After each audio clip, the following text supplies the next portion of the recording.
Welcome back to GTV Breakfast. Think of all the beautiful things that GBC could do if you just paid your TV license fee. Now grab your phone and dial star 447 star 333 hash, star 447 star 333 hash. That's how you pay your TV license. So do your civic duty and join the TV license train now. Are you a shareholder with GCB Bank? Here's something important for you.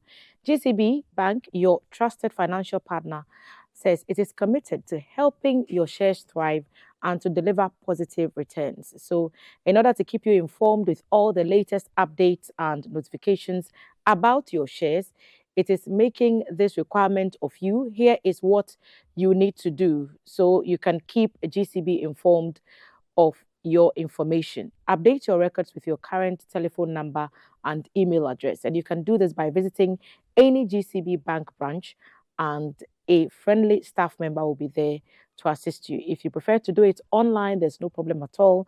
Just visit www.gcbbank.com.gh www.gcbbank.com.gh. So that's information for you.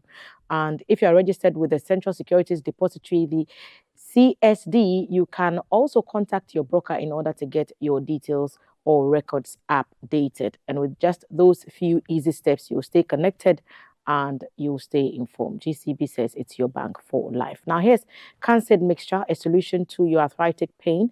Discover Cansid Mixture, the breakthrough formula designed to support your joint comfort and mobility. Cansid Mixture is formulated to target everyday arthritic pain, helping you move with less stiffness and more ease. Cansid Mixture is clinically crafted ingredients working together to soothe inflamed joints and also promote your healthy function. Cansid Mixture is safe, made from natural ingredients you can trust. It's backed by science and it's proven in real life. So you can reset your body with Cansid Mixture. Choose Cansid Mixture for a smoother, more active day, because your joints deserve premium care. So don't let your arthritic pain scare you. Cansid Mixture is the solution and is produced by Trust in Yahweh Clinic, Takwa. It's available in all pharmacies. For bulk purchase, you can contact the following numbers: Takwa 0244 871 862, Kaswa 0245 012201, or Kanshi Drug Lane Accra 0244 683583. Cansid Mixture, a world devoid of sickness. Now, here are the front pages of today's papers. Let's see what they are on our screens for this Tuesday morning. The Ghanaian Times: weeds choke Wager Dam spillway communities, risk flooding is the banner. Special audit saves Ghana 8.1 billion Ghana cedis. Deputy Finance Minister Mr. Nyakwan Pim pictured with the story. We need 300 million Ghana cedis to dredge the silt water sources. Ghana Water making the claim there. Will support VRA to ensure energy security, Minister Jinapor pictured. OSP increases charges against Mustafa Hamid, 9 others, from 25 to 54. So long list of charges there. The Ghanaian Times has the details for you in today's edition.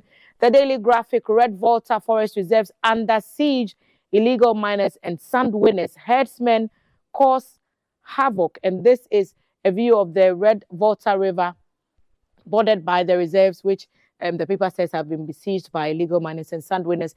Education Minister orders CSSPS review. Yesterday, we saw Mr. Haruna Idrisu making some rounds, and he made some comments about the computerized placement system. OSP amending the charge sheet of Mustafa Hamid and 9 others. Also in the graphic: private eye care facilities threaten to suspend services. Today's Daily Graphic will have those details for you and more. The Dispatch: Alan Kay's impact in 2024 was negligible. He had 32,457 votes. Nana Bediako had 88,544 votes. Info Analytics Boss is on the Dispatch newspaper. Electability should decide next NPP flag bearer, NPP MP to delegates, and the IGP, Christian Teteyonu, leads police team to FBI office in New York. The Dispatch newspaper with today's details for you. The Chronicle, Ghana and New York police join forces in areas of counterterrorism, urban crime prevention and others. MC Herbert Quadexon's lawyer writes to the Chronicle. EPA raises alarm over domestic galamsey in Accra. And today's edition of the Chronicle newspaper, you can get all the details in there. The Daily Guide, Baumia best to lead NPP, Akosia Menu, 4 killed, others injured in Garu NHIA office attack. Banner headline, Ken Japan tightens grip on NPP race. OSP hits Mustafa Ahmed 9 others with 29 more charges. And the IGP's meeting in New York, Yono engages NYPD counterparts, is also on the front page of today's Daily Guide newspaper. BNFT Business and Financial Times, cross-industry collaboration key to inclusive digital finance ecosystem. High cement prices, deepening housing crisis, and fiscal discipline must hold beyond 2026. IMF cautions myth. WOMCOM scholarship scheme becoming blueprint for Africa, and over 13 million people food insecure, according to the Ghana Statistical Service, GSS. The BNFT has the details in today's paper. The business analyst, Mahama launches 1.5 billion special economic zone today, and ensuring accountability, special courts to enforce Auditor General's finding. Primpag strengthens partnership with NACOC. No bad blood between OSP and Attorney General. Samidaku clarifies, and 2 suspects in gold smuggling case arrested. All these stories are in today's edition of the Business Analyst newspaper, and you can grab the copies of all the papers if you have them available, or log on to the online portals, gbconline.com. We'll have other stories for you as well. Maltiti will sit down and interrogate some of the big stories of the day with her guests. Over to you, Titi. Thank you so much, Thelma, for those big stories, and lots in there: corruption issues, national development issues there. We'll be looking at them. My guest this morning from my immediate left, Mr. John Kuuku Dsane, who's a forensic psychiatrist specialist, who is making the Tuesday panel. Good morning, sir. Welcome back to the table. Good morning. Hello. Hello. Great to have you. Professor Daniel Bruce is a clinical psychologist, also making the Tuesday duo. Splendid. Thank you so much for joining us again, Prof. Good morning to you. Thank you. Okay, we're live across board social media, GTV Ghana. We're streaming on X, on Facebook, on YouTube, Ghana Broadcasting Corporation, DSTV, wherever you are, channel 278 in the world. You can watch us there. Let us know what you're thinking. I'll begin with you, Mr. Dsane. If there's anything that's on your mind this morning, with all the big things happening in Ghana and elsewhere in the world. Quickly want to rave and rant a little bit about our nurses who are unemployed and at home. I find it interesting that some of us still think that they should stay at home and we should have enough nurses on the ward. Those are unrealistic goals that you set yourself. Nurses and doctors have been living in this country for the past 50 years or so, if my mind serves me right. And therefore, the pragmatic way of solving the problem is finding ways to send some of them outside to go and work. If you finish training, a nurse training or a doctor, and you don't practice, then it will look like you've never even been to study that as a subject. Well, he says that we need 6 billion Ghana cedis to take care of the 74,000 backlog that are sitting at home. Yeah, so the monies are huge. It is unrealistic to think that you'll be able to accommodate them. So the pragmatic way of solving the problem, and as we all know, nurses are needed outside Ghana, in Europe and parts of the world. Have arrangements to send them out. Okay. If you don't start working to start saving subs for your pension and you are sitting at home, you almost invariably find that as you grow, your pension will be next to nothing. And when you go out and work, you get more money. The rate of pay for a nurse or a doctor, you are talking about something like 18 to 20 pounds an hour. What would he or she earn here? What is the projections that you make when you are 30 or 40 years old? What is your life going to be like? Can you buy a parcel of land? Can you buy a car? Can you pay school fees for children whose school fees is like paying for university fees? We have to be realistic and reasonable about some of these conversations. It's not like a passionate or emotional thing. There are pragmatic ways of solving problems in the country. Okay. So if Philippines can do it, I think we get doctors from Cuba, if I'm saying right. And other countries send, Indians send ICT students, to not students, but learned ICT graduates to Europe and America. Right. Why are we shying away and making the conversation like, if your son or daughter trained to be a nurse or a midwife, and he or she is sitting at home, looking at your face, and you don't know when he's going to get a job, are you going to say, oh, we should wait for the doctors to get enough? Stop that. Stop it.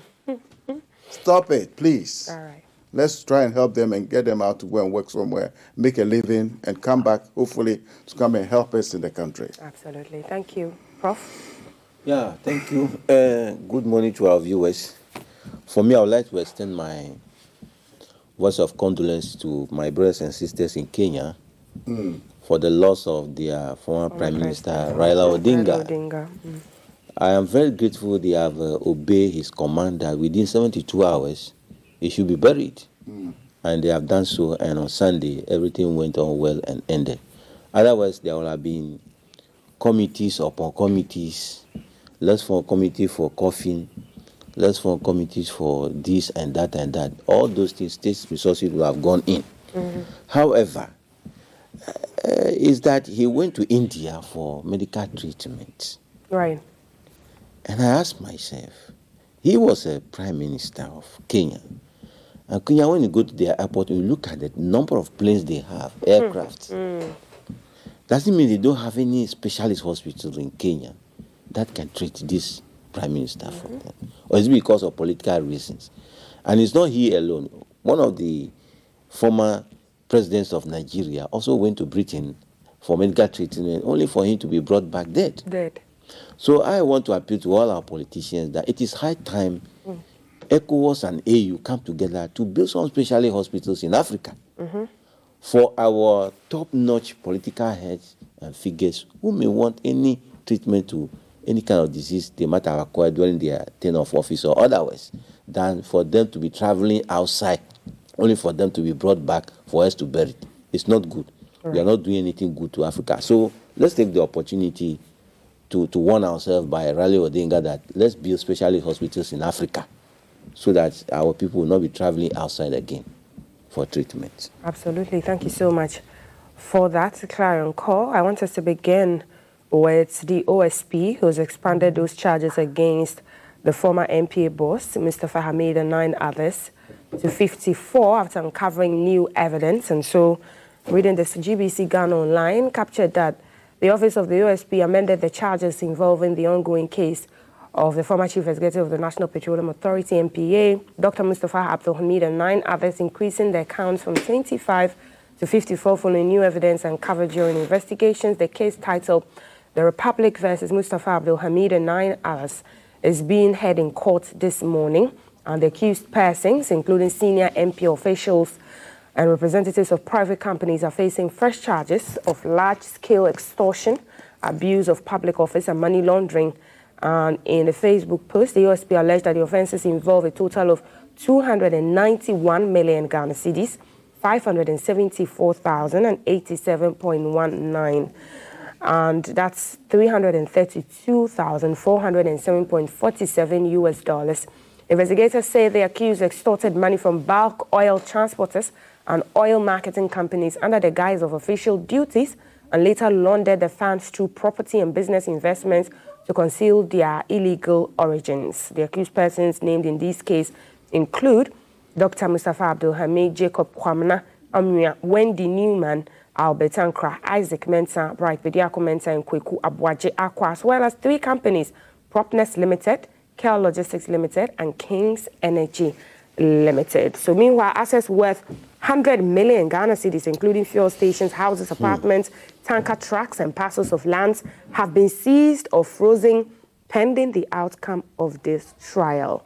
Mr. Dsane, I'm sure you've seen in the news quite recently all the NSA boss and her associates, former NSA boss and her associates, the loans that were said to have been taken in the name of NSA personnel. I would have thought that court cases in respect of this behavior should be done faster. You know, I think yesterday, late news, I heard the president inviting the Chief Justice and Attorney General and other persons to try and find a way to have fast track or, get courts that can be quick in looking at these matters. Because, there are lawyers who are very smart and very clever, who will follow people and will have a strategy and make the case drag so long in court that your 4 years in power might not end up, might come out and without you finishing to solve some of these problems. So I would have thought that within a year or a year and a half, a case should come to court, and within a year and a half, we should be able to finish it, so that you can apply the appropriate sanctions to them. What we see are cases dragged. I've been in court with a case, Amputee Football Federation, for 10 years. 10 years, and still ongoing. We are waiting for judgment, which we still haven't got. I mean, people have died, and the whole array of the sport is going into oblivion. Can you imagine the GFA being in court for 10 years and players not playing football? We should try and smarten these things up. We should try and smarten. So I would have thought that this issue of wanting to have courts that are fast and quickly finish with these cases, we have very important things to look at. Other important, like poverty alleviation programs, how we can build hospitals, how we can get people to help government to work. Don't think of what government is going to do for you now. Think of what you are going to do for government to survive. Look at sanitation. It's unbelievable. When I work in Accra, I scratch my head. There are people sitting it, cooking it, and eating it as if it's a joke. And every day people die of mysterious illnesses. They say, ayegbele. It is these unhygienic conditions that will end up killing you. Absolutely. It's the devil is in the detail. Okay. In Europe, years ago, they used to call bad sanitation as the devil. They say the devil has visited you, because that's what is going to kill you.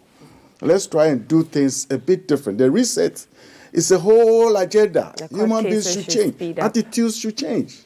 And let's see how we can help make this country a much better country to live in. Absolutely. I want us to go to the phone and speak. Prof, when we come back, I'll pick your thoughts on this, and speak to my colleague, Nadede, who is on the ground at the KANTAMANTO market fire. Fire gutted shops at 1 a.m. at dawn this morning. And the Ghana National Fire Service, the chief fire officer, is on the ground and now has been giving us reports in and out of the studio. Now, if you can hear me, please tell us what's the latest update on the fire at the KANTAMANTO market.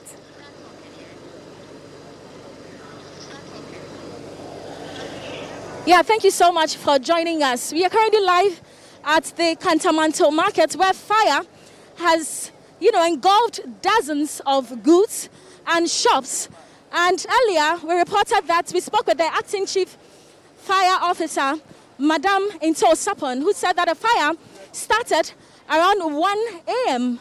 And unfortunately, some goods or items have been destroyed. As you can rightly see, the firefighters or the fire service persons are trying as much as possible to make sure that the blaze is completely out. The fire is completely extinguished. You can see smoke coming out. They are trying everything possible to make sure that this is, completely out. So we have also here the Accra Mayor, Honorable Alote, who also stepped. He came in not long ago. We'll try and also speak to him in a jiffy. But as you can rightly see, we spoke to some traders as well, and they counted their losses quite, abysmal, quite devastating. And we hope that the cause of the fire would soon be identified. Now, the firefighters hasn't said anything about that. They can't find the root cause, how it happened. And as we know, KANTAMANTO has been at a very high risk of fire outbreak. And it's high time something needs to be done. I spoke to some officers as well, and they did mention that so far about 8 engines of waters have been deployed. And if they had, fire coming out frequently or consistently, they wouldn't need those 8 engines. Therefore, it's just, they have about 8, and they're still making sure that the blaze is completely out. You can see goods on the floor, goods destroyed, millions millions of cedis, this is something that is so you can't really get to the root cause of this. We need total solution to this situation. Total solution to this situation, and make sure that things like this or fire outbreaks anywhere in the part of the country do not occur again. Right on your screens, you can see they are trying and making sure that they bring down the fire. And so would try as much as possible, and also, as I mentioned earlier, talk to the Accra Mayor and see what he has to see and see what his office would want to put across to make sure that some of these things, are being curtailed. So you're still, in case you just joined, we are still here at the KANTAMANTO market, where fire started around 1 a.m. at dawn, and the cause of the fire has not been identified. Fire hydrants are not in this area, so they have to deploy about 8 engines or tankers to make sure that this fire is just brought down completely. Let me lock your leg here. Record that one too.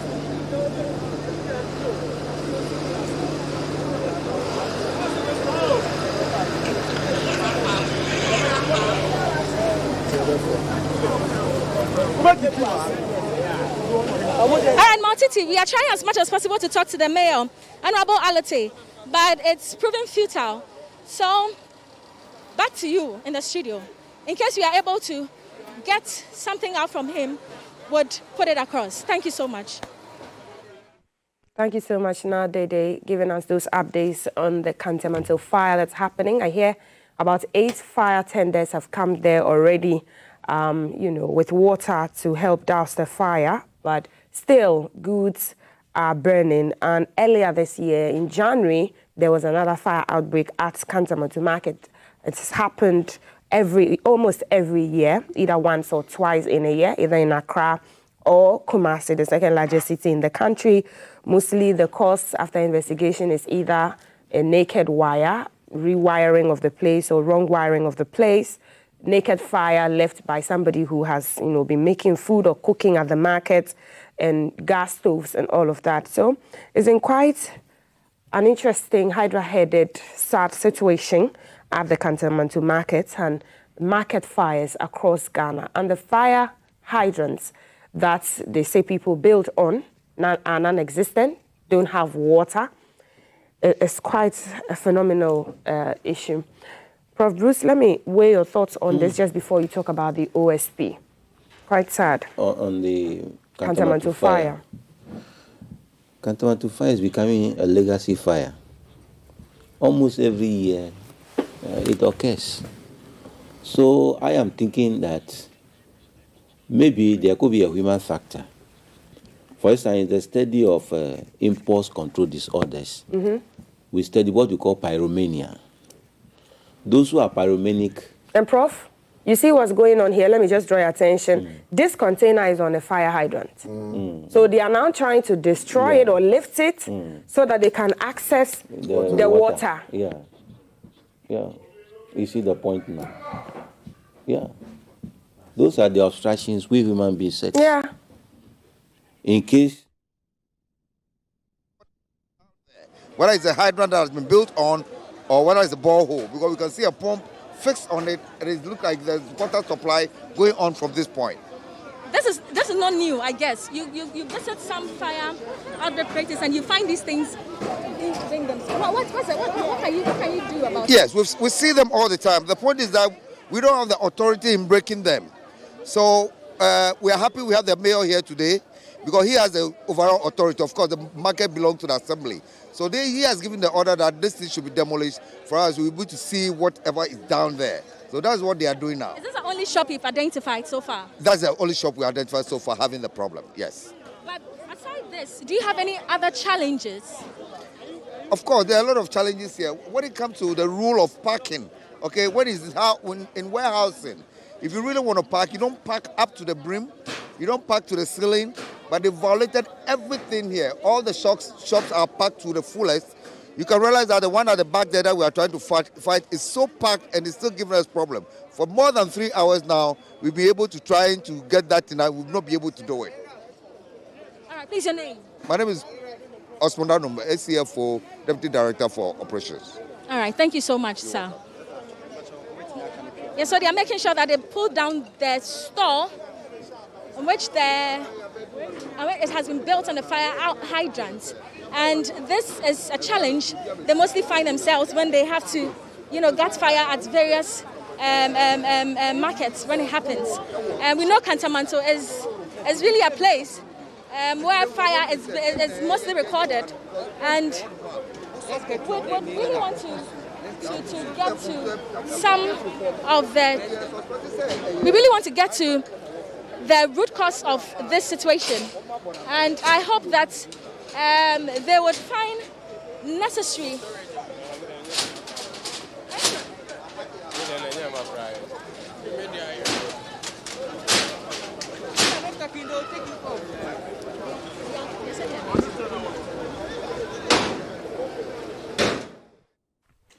And I just, these are scenes, Prof, from the market. Yeah, so as I was saying, it could be some people suffering from pyromania who intentionally just want to set fire to the place and see the way the firefighting is going on. That's only their joy.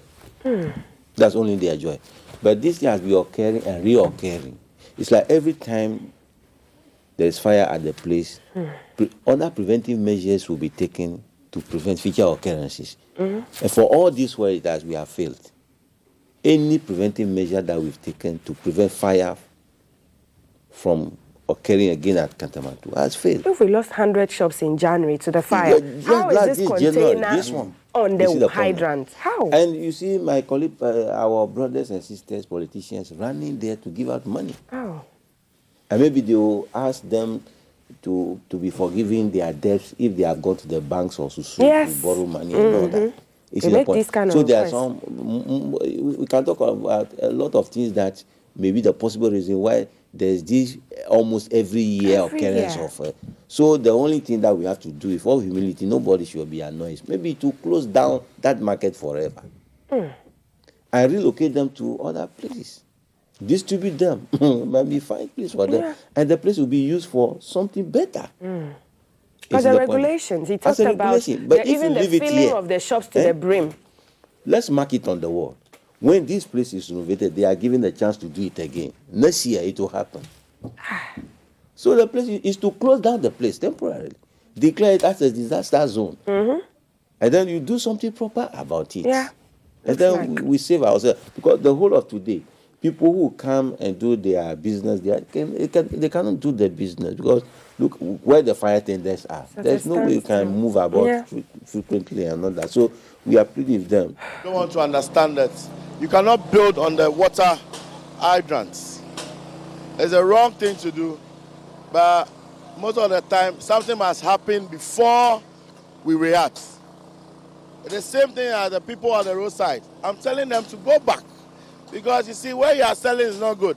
If you can easily lose your life, but they will not understand unless something happens. Once this thing has happened, I'm going to take the advantage to make sure I clear all this place. And I'll make sure nobody builds anything here again.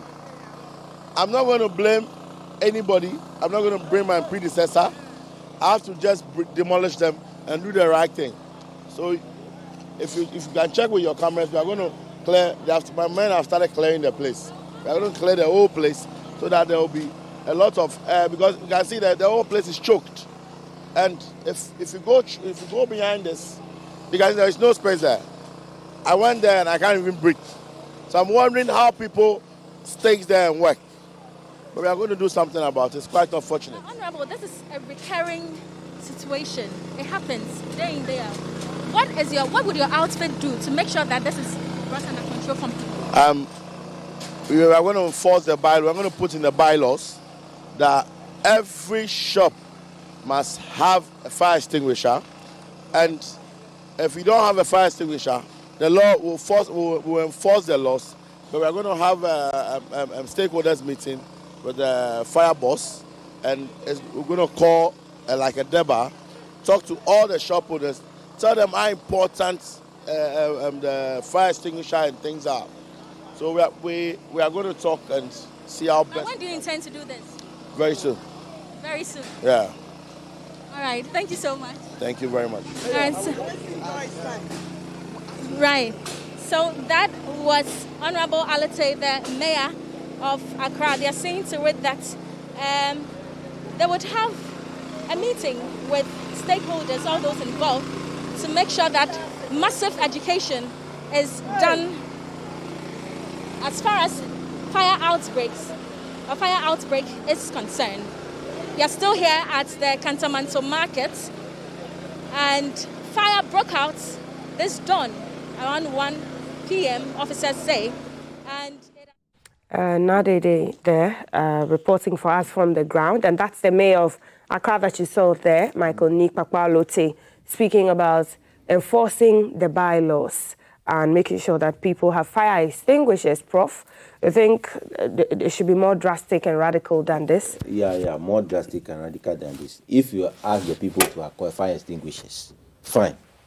But can you determine when the fire will come so that they will be there to use the fire extinguishers? This thing happened in the night where the fire extinguishers have been locked up. At 1 a.m. At 1 a.m. So you can have the fire extinguisher, but it may not be of use. So let's find a permanent way of solving this problem. You see, Absolutely. Look at somebody building on a water hydrant. Put a container on it. Put a container. When they were doing it, all those people who are shop owners, they know that this place, there's a fire hydrant. But they all kept quiet. And now what is happening? A sense of responsibility to each other. You see, so let me put my shop here so it will be difficult for the fire service to draw water, even if there is fire in the marketplace. Why do you do that? So no matter what we do, it's like the people that are not ready to be helped. So the only place, take the place away from them. After all, we are able to, when Prof. Tamils, may he so rest, wanted to build, where we have this, the shop opposite Accra City Hotel. There were people selling there. Kimbo area there. Kimbo area. He just relocated them. And look at how nice the place was. He was insulted, but we are all now glad that that place was a very beautiful place. We have relocated people. They are Gbogboshi onion market sellers to Ajinkoto, Kozanordi, and on the way to Winneba. They are all there. So these people too, they can be relocated and the place will be put to a good use. Beautiful shop mall for all of us to go in. Absolutely. Mr. Dsane, do you think the routine checks in these markets, are they enough? Well, it's important that there's constant vigilant assessment of what happens there. The electrical wires there are very poor. I do a lot of work there sometimes. The electrical wires are very poor. If you take it from KANTAMANTO to as far as Aflao area, where they take the car to Aflao, come back to 31st December, to Opera Square. That 1 square mile is fraught with a whole lot of challenges, with sanitation, with electricity challenges, with squatters everywhere. You can hardly move. But sadly enough, that is where people gravitate to when they want to buy items. So what you want to do is to ensure that the place is a little bit more sanitized, so to speak. And the AMA boss has a job to do. Not long ago, it was on this studio that we say that we were clearing people off the streets. They are nearly half back onto the streets. You understand? So what do you do? When you set goals, the goals must be realistic and this must be achievable.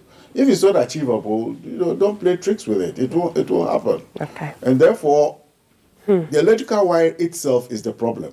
And people tap electricity from these, this what we call all the time. Maybe as Prof is saying, the decongestion, because with how crumpled, like how they are, it's difficult for you to be able to check.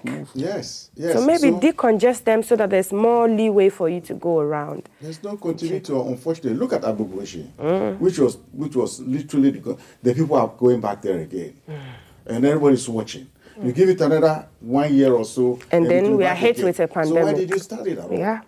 Why did you start it? So governments have to be, I think this 4 years thing is too short for us. It should be 10 years, 15 years before another party can come. Otherwise, you like I said before, you have a party that will come, the other party is not last about it. It's the same old thing. Maybe, Mr. Dsane, we need a regulation system where every year we have a look at an audit on the file. So what happens, what has been done moving forward? Because if there are no enforcements and consistent checks, still, a government may stay longer in power, but every year we'll be recording market fires. Yes, you also want to look at the boys who work on the streets, AMA boys. Yes. Are they there to work, or are they there to harass the people and take money from them or that? Should be able to pick information for the AMA. But it looks like it is not working. For the last 20 years, these problems have been there, perhaps more than 20 years. Yeah. So the question is, what do we do? Absolutely. To decongest that area is going to be very, very difficult.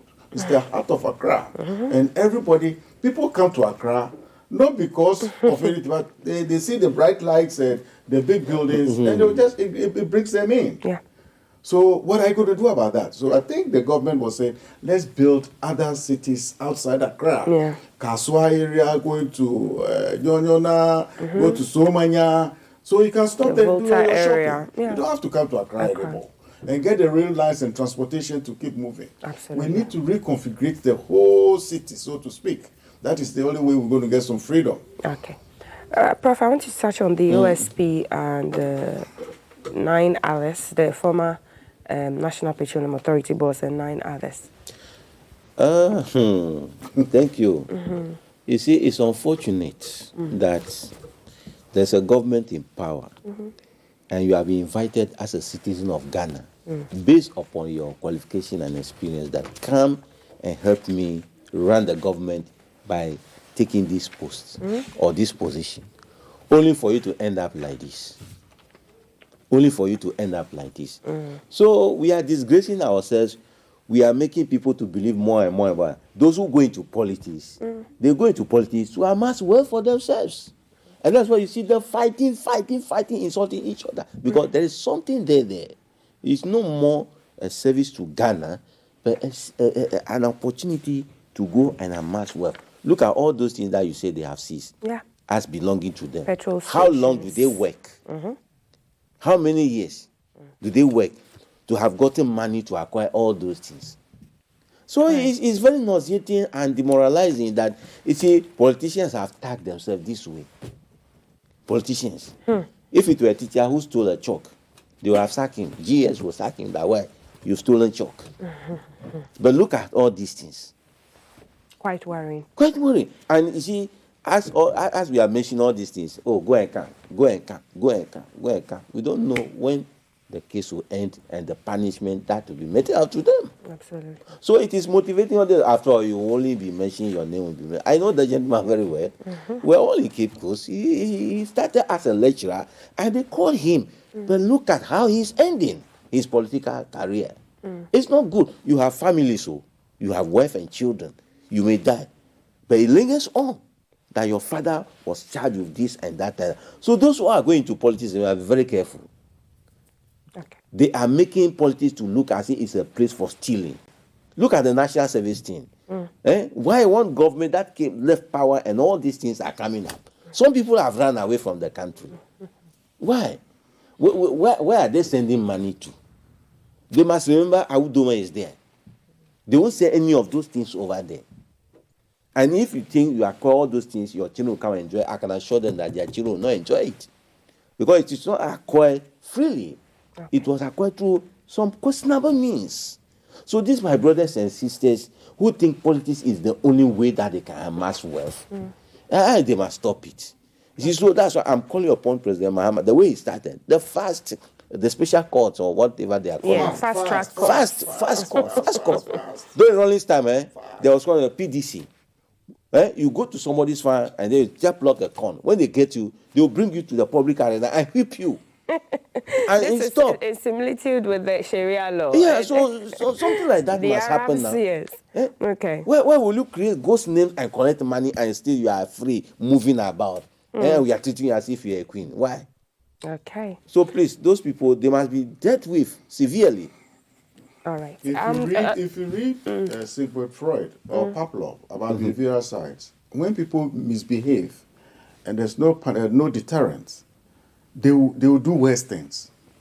And I think somehow I keep saying that when our former President Atamios, and may his soul rest in peace, said that father for all, it gave an opportunity for people to start misbehaving politically. And that is where we are. Because just when we felt that those who have done the wrong things should be punished, and the president said, oh, we are father for all. That is what has brought us here. If we have started punishing them years ago, I don't think they'll go that far in what they did. Because what has happened in the last 8 years is unbelievable. I mean, when you read some of the documents, you ask yourself, what? What happened? What did they think before they did what they did? I can't believe it. I expect people who work to earn some money and to be seen to be a bit different as chief executive from the gardener. But for you to take everything and to clear the floor, can you believe that? It's a sad thing.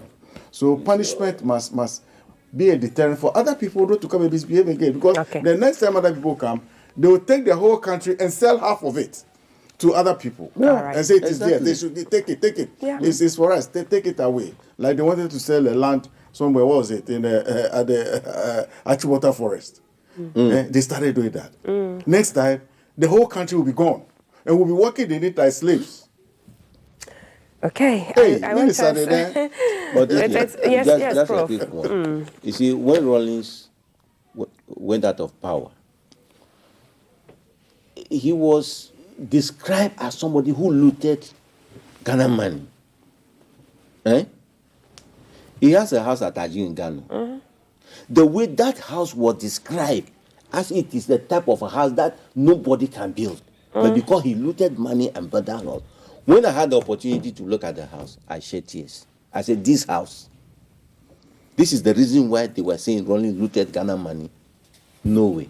That man did a genuine job. Not like some politicians that we have today. Their own aim is to go and amass wealth. They are not even ashamed of it.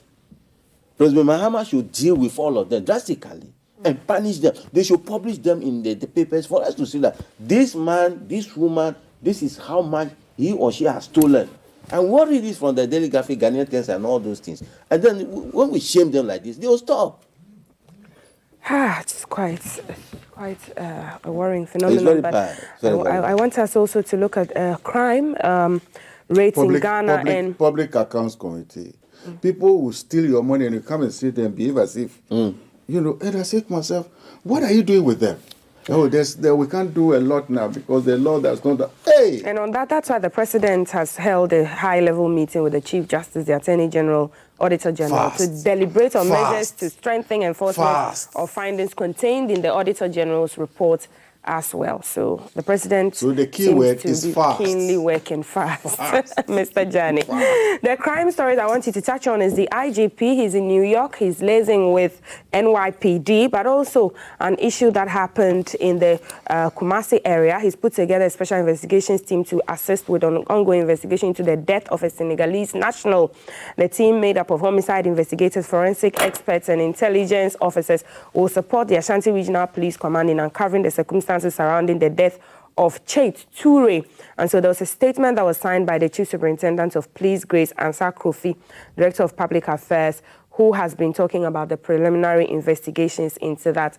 On the other hand is the NHIA staff, head teacher in chief, who were killed as the gunmen opened fire at the NHIA office in Garu. Garu is in the Upper East region. So fear gripped residents in the area yesterday morning when the gunmen launched a deadly daylight attack that left 4 people dead and several others injured.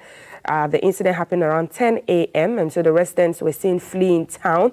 According to eyewitnesses, 4 of the armed men on 2 motorbikes stormed the Garu district office of NHIA and opened fire indiscriminately. 2 of the assailants were wearing smock and helmets, while the other 2 wore face masks to conceal their identity. And 2 people were shot dead on the spot, 1 inside the office of the district NHIA. Just before I come to you, gentlemen, I want us to connect with our correspondent, Peter. Agengre, who is joining us on the phone for more updates. Hello, Peter. Good morning. Quite worrying incident that happened yesterday morning in Garu and the residents fleeing. Can you paint a picture of what happened? All right. Thank you very much, and good morning to you and your panelists there. Yesterday, the incident happened around 10 a.m., 11 a.m. Around the NHIS office. Now, the perpetrators are said to be 4 in number who were on 2 motorbikes, and they first visited the NHIS office. I understand that they were targeting somebody at the office, and so when they got to the office premises of the district NHIS, they asked, they demanded for the whereabouts of that particular person. I don't want to really disclose, but they could not find that person, and so there was a young man there who happened to be a former teacher of a private school in Garude, who was just appointed to work at the NHIS office, and so he reported to work just this week. It's not even been up to more than 1 week since he started working there, and so he was the first person that they shot when they were not able to get their target. And so when they were about to leave the place, there was another person that who is said to be a mentally challenged person. And so unfortunately, when they were about to leave the place, they realized that he was walking towards them, and so they opened fire on him and killing him instantly at the scene. And so 2 people at the office premises there were gunned down. So from there, there is a school, that is the Garo DA primary school, that is not far away from the NHIS office. And so when they took off to leave the place, they were just shooting just to scare away the people, and they went towards the school. And so when they got to the school, when they were even getting closer to the school, students were shouting, hearing the gunshots, and so there was that noise around the school. And some of the staff who came out hearing the gunshots asked the students to go into the classrooms, and in their attempt to also pick their motorbikes and run away, one of them fell, and that was the head teacher of the school. And so when he fell, the people were passing, and they realized that he was looking at them, and so they had to also open fire on him, and he was also killed, making the number 3. Were these Ghanaian assailants? Did they go away with any property, any money? What seemed to have been the issue, aside from the targets that they came to ask of and they couldn't find the person? Right. So that is something that when I asked the National Investigation Bureau in Boko, they were not able to establish, because they, according to them, they do not actually know why this incident happening there, and the people, they have not been able to identify them, and so they are not able to know if they are indigents, their tribe, and whatever. So that is just the issue. But we are not able to tell what exactly they were looking for, apart from the people that they killed. And so I believe that the police would have to, maybe they would be able to establish whatever could be the reason after their investigations. Okay.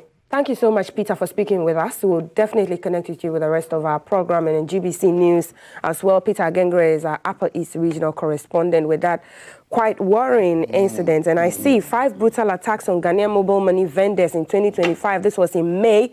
Police arrest second suspect in string of taxi driver murders at Sakaman. 4 days ago, Eastern Regional Chief targeted in failed murder plot, and Ashanti Regional Chief was also targeted, shot and killed. A Pragia rider or driver shot and killed.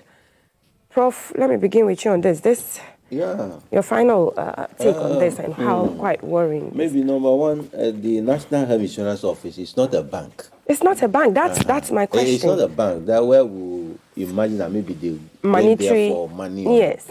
Maybe it could be purely personal thing that has been extended to that place. Somebody offended someone, and that is how they have decided to square it up. You see the point now. So let's go deep. It could be matters of receipts for health facilities. Somebody might have failed, not to tell or found out to be. Gunmen go on 4 gunmen on gunmen, bikes. they could be hired. Maybe they were hired to achieve somebody's purpose for any one of them having offended him somehow. Then the guns. Where are the source of those guns? You can't just go and shoot somebody. I think all guns should be registered and the owners of those guns. So when something happens like this, I think they can trace possibly who might have owned those guns and then use them for that negative. The reason. Small Arms Commission is working on some acts and all of that. We have some too. loopholes where people are exploiting to their advantage. Where did they get the guns from?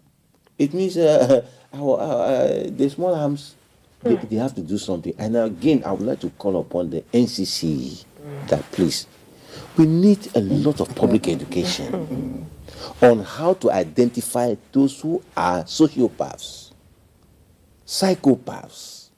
You see the point now? Amongst us. Yeah, amongst us. And how to live, adjust to them. Otherwise, you lose your life. You see the point now? They must, I mean, they can hire the service of psychologists to go and explain the various personality types we have in our society and things they are capable of doing. So if anything or anyone is showing those symptoms, you know how to adjust to them so that they don't destroy your life like this. Absolutely. Mr. Dsane, this is not quite worrying. Garo is in the Upper East region, and Upper East is where Boko is, and where there are borders, Paga border, crisscrossing of African nationals. Right. I pick it from where Prof was all about, in relation to psychopathy and antisocial behavior and all that. But in every country, there is a small percentage of people who are purely just wicked. They are born wicked. There's bad blood. And when you go to court and somebody is wicked, he's given a jail sentence, a very long jail sentence, because it's not a man who will show remorse or say what he did was wrong. Those people are people that maybe God planted with us.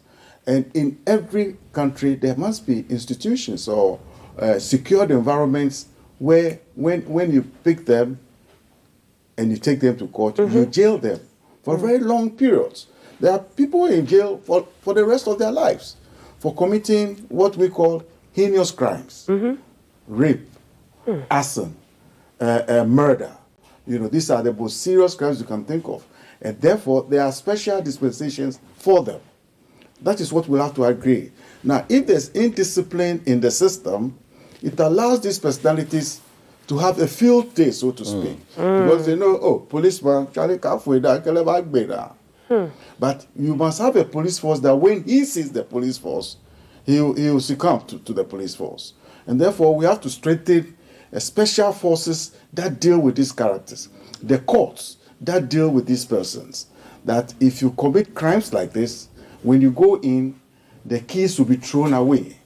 And you ain't coming back no more. And until you present these things to them, they get Dutch carried. They form groups and they terrorize everybody in the country. You see them some of them sitting on motorbikes and behaving as if the road belongs to them, even though there's a car that has paid for all that he has to pay. It's just messing around with us. So we need to upbeat. I think there's a lot of work that the IGP has to do Not as well. only the IGP. Because the entire year, the citizens of the country should be spying on our neighbors quietly and say, this guy is a bad guy. Let's say something Yes, that was he's a launched by bad the guy. national And security. the police should nick him. Yeah. Because he's terrorizing the whole community. You understand? So that is my attitude towards it. I work with these guys, these dangerous guys, for a very long time. And I know how they operate. So we should find ways and methods. Every country will have these problems. In America, there are people in jail for the rest of their lives. They will never come out. When you go to England, the same. When you go to every part of the country, of the world, there are people like that. So let's strengthen areas for these people that we can put them when we get our hands on them. Thank you so much, Prof. Unless you have a word, thank you, gentlemen, for your time. My final word is there's a reason why we are born. Okay. And for you to understand why we are born is to adopt the principles of justice, the principles of self-control. If you know that what I'm going to do will not endure to the benefit of humanity, if you refuse to control yourself, it's an evil. The principles of courage, whatever is the truth, you must pursue it. Be courageous enough to correct the wrongs. Like he's saying, if somebody is going to do a wrong thing, you must be there to defend the person. If you have to curtail somebody from enjoying his or her freedom, that activity you did by curtailing the freedom is evil. If you have to help somebody and you refuse to help the person, your refusal is evil. We are born to abstain from doing evil. We are not born to commit evil. We are born to abstain from doing evil. That's my message to all Ghanaians. Let's be careful. And I think May I make a quick comment about Honorable Sam George's DSTV saga, where I hear a lot of people also saying that, he shouldn't have done that, and why should he do that, and why it is not in his way to do that. Look, if you have a goalkeeper who goes into the 18-yard box and the ball is played from the corner kick and he heads in there, would you say that, why did the goalkeeper come all the way there? What is this? Look, you don't have to have everything in monetary terms. You can negotiate and have things that you say is in land, it's in your shirt, in your shoe. And it's not everything that, if you are a negotiator, you negotiate for airtime, as I understand it. Yeah. It's not saying, give me money. So you must appreciate these things. Value for money. Yes, value for money. And not, but why? Is the laissez-faire attitude that allows people to speak like that? Yeah. How about bear? Why are you disturbing DSTV? Look, gold mining. We need to be asking them to pay more percentages for staying in it. Have you seen the price of gold today? It's about 4 something. Incredible price. We are laughing all the way to the bank, and we must take advantage of it. Of that, absolutely. Yes. Thank you so much, Mr. Dsane. Thank you, Prof. Sorry about that. When we asked them to pay more, some people said, we are going on strike. Why are you charging them more money?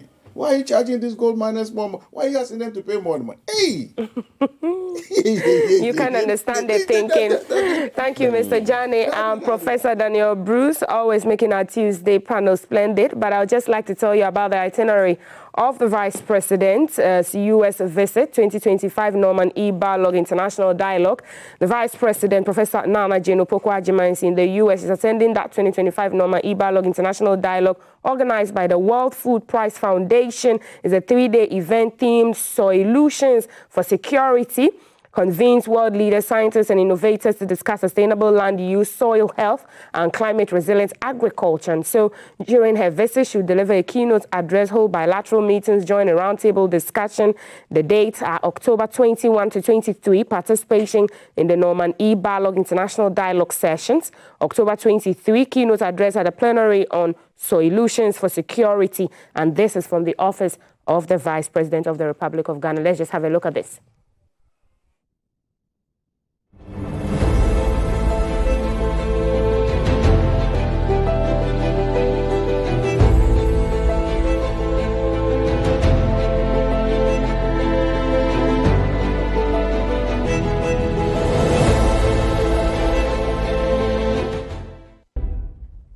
And that's the itinerary.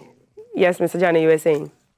I'm saying that the excellent job that the Vice is doing. Okay. The President also went to Futu Senya, to this industrial park to grow palm trees. Yes, there's talk about palm. We're spending 200 million importing palm oil. The finance minister has been talking about 500,000 jobs to be created. Thank you, Mr. Kuuku Dsane, forensic psychiatry specialist, Professor Daniel Bruce is clinical psychologist. I am Maltiti Sadik. There's more on the show. Do stay with us. Thank you.